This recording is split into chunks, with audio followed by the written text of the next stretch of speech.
Black and White Sports Reporters. Well, we got a couple of things, both involving Caitlin Clark and her return to the Indiana Fever, starting to make the ticket prices go up, and up for her anticipated return. Caitlin Clark's return to the Indiana Fever isn't just a headline, it's a seismic moment for the entire WNBA. Her presence alone has turned regular season games into can't-miss spectacles, and even the hint of her reappearance sent ripple effects across the league. From skyrocketing ticket prices to shifting MVP odds, the Caitlin Clark effect is real, and it's rewriting the rules of engagement for women's basketball. Let's start with the numbers, because they're impossible to ignore. When word got out that Clark was nearing a return from her quad injury, ticket prices for Indiana Fever games exploded. We're not talking minor bumps. Some prices jumped more than 366%. A ticket that once sold for $86.25 was now going for $140.30. And in the case of high-stakes matchups like the one against the Chicago Sky, featuring rival Angel Reese, prices soared from $57.50 to nearly $268. Fans weren't just buying tickets, they were rearranging vacations, rebooking flights, and doing whatever it took to witness her comeback live. The most expensive ticket in Section 120 for Friday's contest against the Sun cost $86.25. When Indiana hosts the Sun June 17th, a ticket in the same section will cost $140.30, a 62.7% increase. This isn't just hype, it's pure economic impact. Caitlin Clark has become the engine driving WNBA revenue, and her influence doesn't stop at the ticket booth.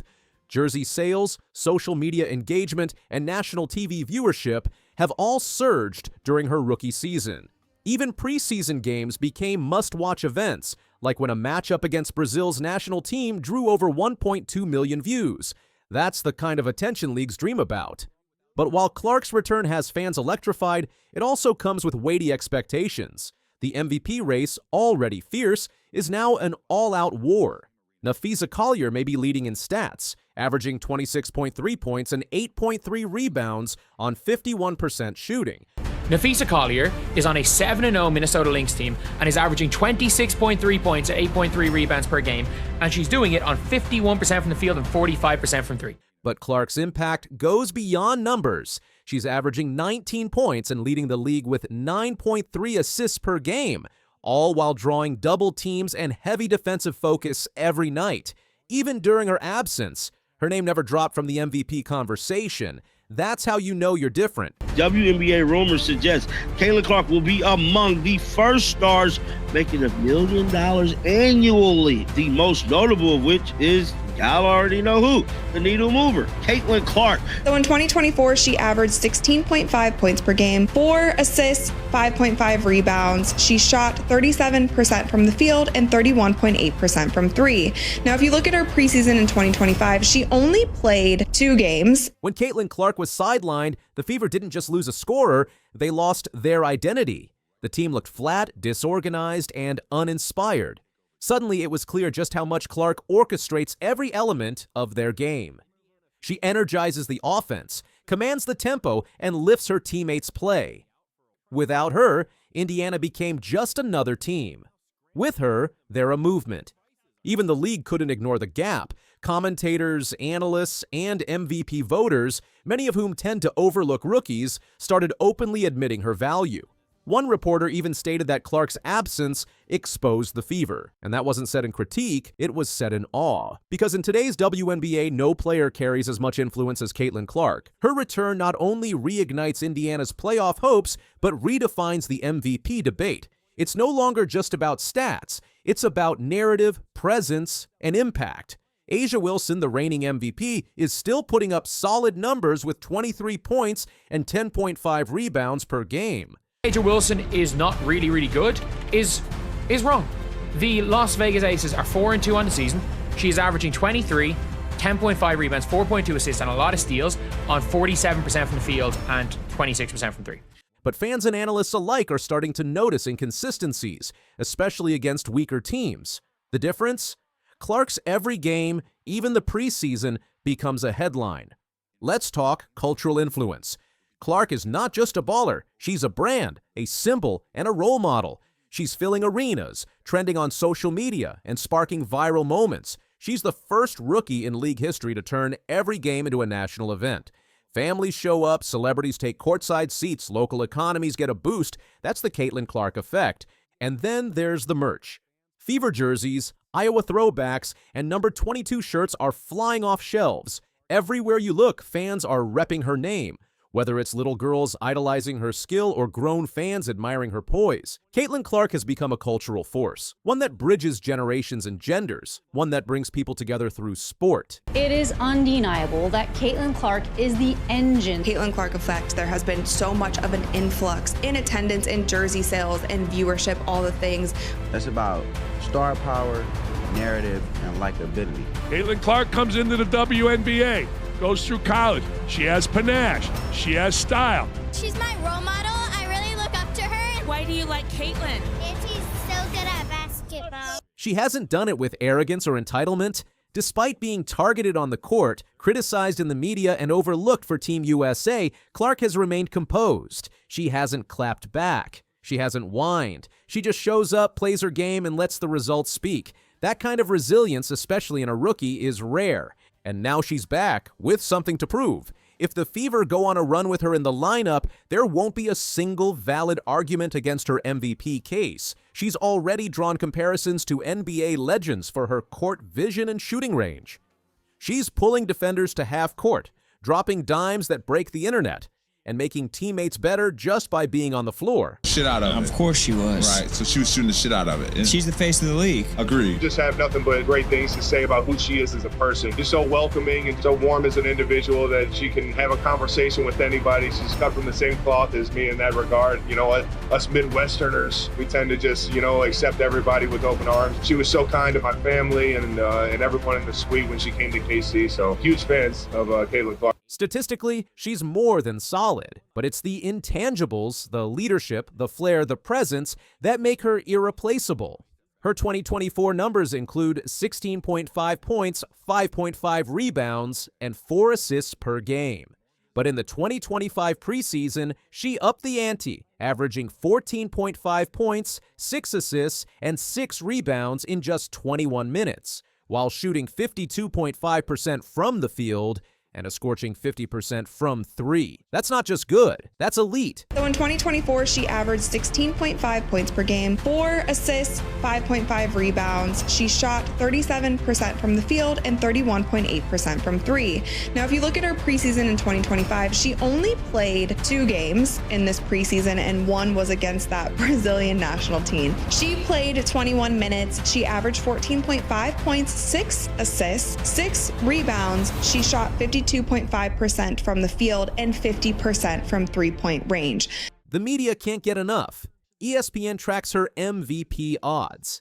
Betting sites list her just behind Collier. News outlets scramble to cover every update, injury, and comeback. And when she plays, viewership spikes. Everyone watches. Because Clark doesn't just play basketball, she commands the moment. Off the court, she's just as impactful. Her kindness toward fans, her humility in interviews, and her Midwestern charm have made her universally likable. Coaches respect her, teammates love her, opponents fear her. She's cut from a different cloth, one that combines elite athleticism with character and charisma.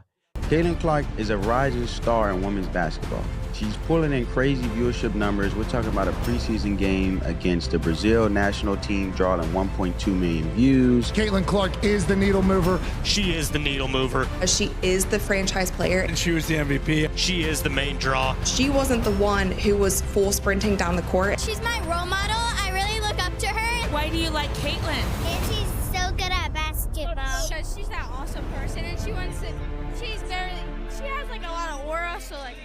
Clark is forcing the WNBA to evolve. Her rise has triggered conversations around equity, representation, and fairness. Why is she scrutinized more than others? Why are her accomplishments sometimes downplayed? These are tough questions, but Clark's success is pushing them into the spotlight. And that's a good thing. She's not just playing the game. She's changing the game. She's elevating the league, challenging norms, and giving the next generation someone to aspire to. Young athletes, girls and boys, now have a real icon who embodies, hard work, grit, and grace. Clark's return isn't just exciting, it's a cultural moment. Ticket prices prove her value. MVP odds validate her influence, and the electric atmosphere every time she steps on the floor tells you everything you need to know. She's the face of the league, she's the franchise, and she's only just getting started, and the fever surrounding her isn't dying down anytime soon. In fact, it's only getting hotter. So as Clark takes her next steps on this historic journey, one thing is clear. She's not just back. She's back with purpose. And the entire basketball world is watching. If you're as hyped for Caitlin Clark's return as we are, hit that like button, drop your thoughts in the comment, and don't forget to subscribe to our channel. Let's make sure she hears us loud and clear. I'm going to show you what can happen in the event that you're just a tiny bit off, okay? So you're going to intentionally miss? Of course. Goes like this. The most watched WNBA moment this month? It's not even from a game. Caitlin Clark just teamed up with Dude Perfect, and the fallout is shaking the league. Caitlin Clark just made WNBA history without even stepping on the court. While sidelined with a quad injury, she managed to draw millions of new fans, crush social media, and send a brutally clear message to the league, its players, and its critics. She is the WNBA. The timing of her latest viral moment couldn't be more symbolic and more damaging to the league's narrative. Data blindfold. Blindfolded. Let's go. Just like GameBridge can assist you with your savings, I'm here to assist the dudes with making shots. We appreciate it, Caitlin. Every shot you make is one less that I have to do. You climb the mountain high. The latest proof? Her collaboration with YouTube titans Dude Perfect. Dude Perfect is more than a YouTube channel, it's sports content royalty. With over 60 million subscribers and 18 billion views, they're mainstream giants. Now imagine what happens when they team up with the most popular women's basketball player in America. The result, a video featuring over 50 jaw-dropping three-point shots from Clark, each crazier than the last. And the views shot up like one of her logo threes, instantly viral, millions of views in days. The comments flooded in. The reach, off the charts. More engagement than the WNBA could dream of with any marketing campaign. Crystal ball challenge, here we go. I'm not going to dribble this time. I'm learning. Oh. Yeah! Oh! That's a make, that's a make, that's a make. Find a way. Airball. Oh, no. Show us how it's done.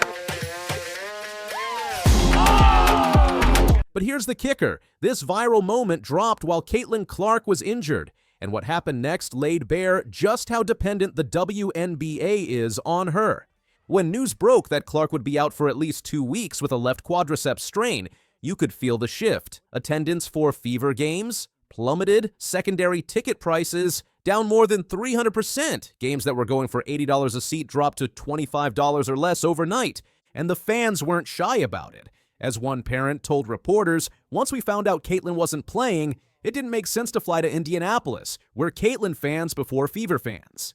It wasn't just ticket sales. Television ratings for games without Caitlin Clark hit shockingly low levels. The Seattle Storm versus Dallas Wings game, no Clark, pulled just 339,000 viewers.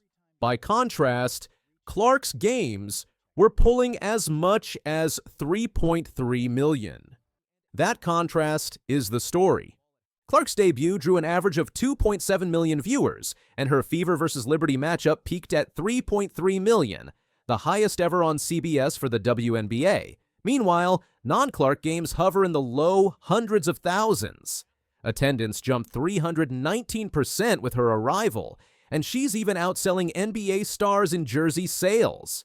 The Indiana Fever transformed from mid-tier to national spotlight practically overnight, all because of one player. She's not a needle mover, she is the needle.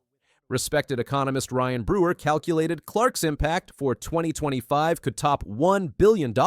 That's not a typo. One athlete, one season, $1 billion in total league economic activity, and her impact is already visible. The Indiana Fever franchise valuation jumped from $90 million to $340 million. That's generational wealth created in a few months. Sponsors are lining up. TV networks are reshuffling schedules. And yet, parts of the WNBA treat her rise as a threat, not a gift.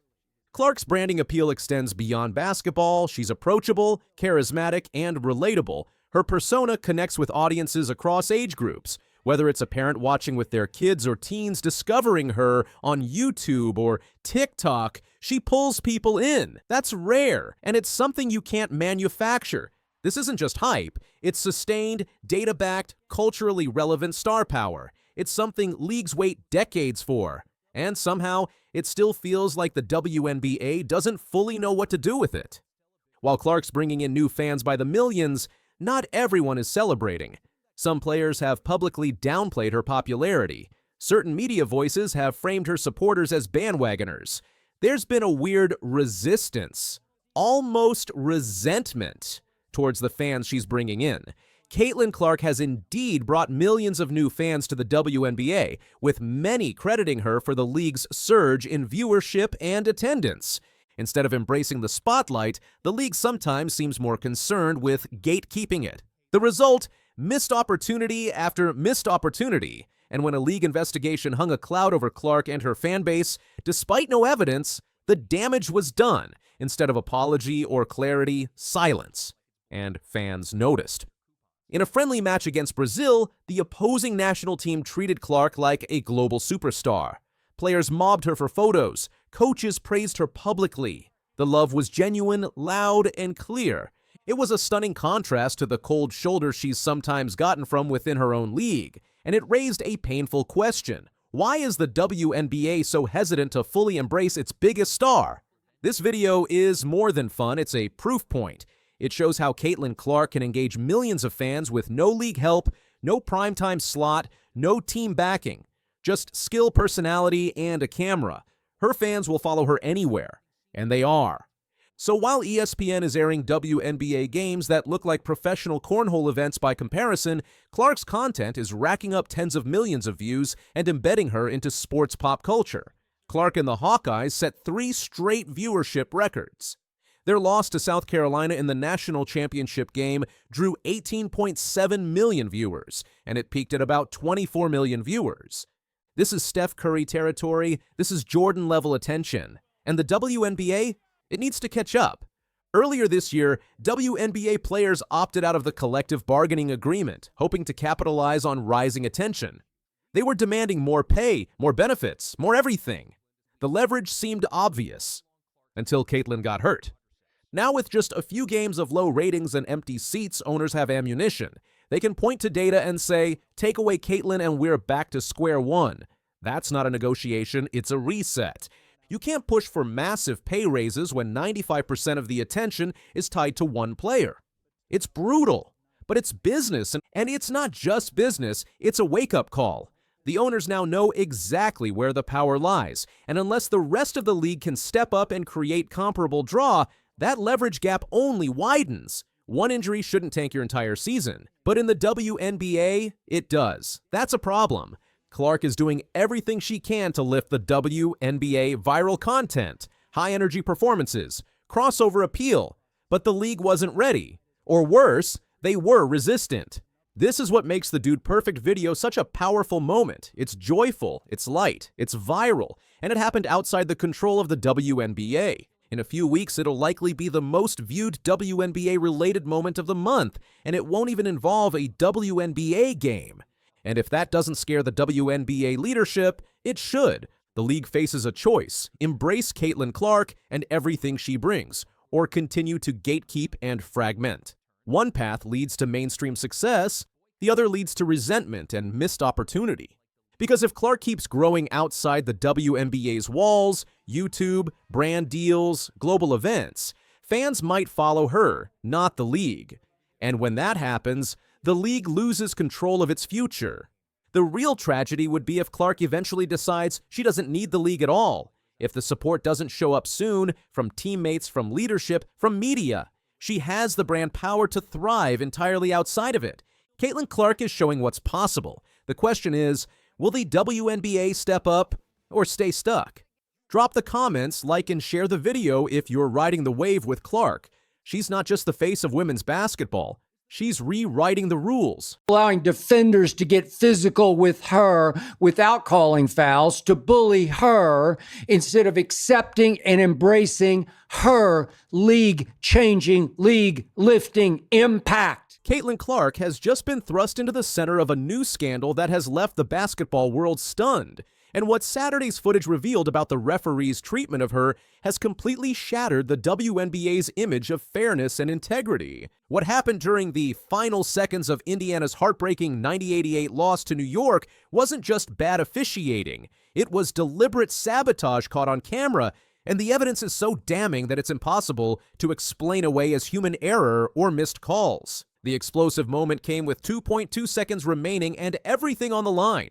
Clark had the ball at half court after receiving an inbound pass from Sophie Cunningham, with the Fever trailing by just 2 points and needing a miracle to force overtime or steal an improbable victory. As Clark drove toward the basket, Liberty defender Natasha Cloud made contact that was so obvious, so egregious, and so undeniably a foul that even casual fans watching at home immediately recognized the blown call.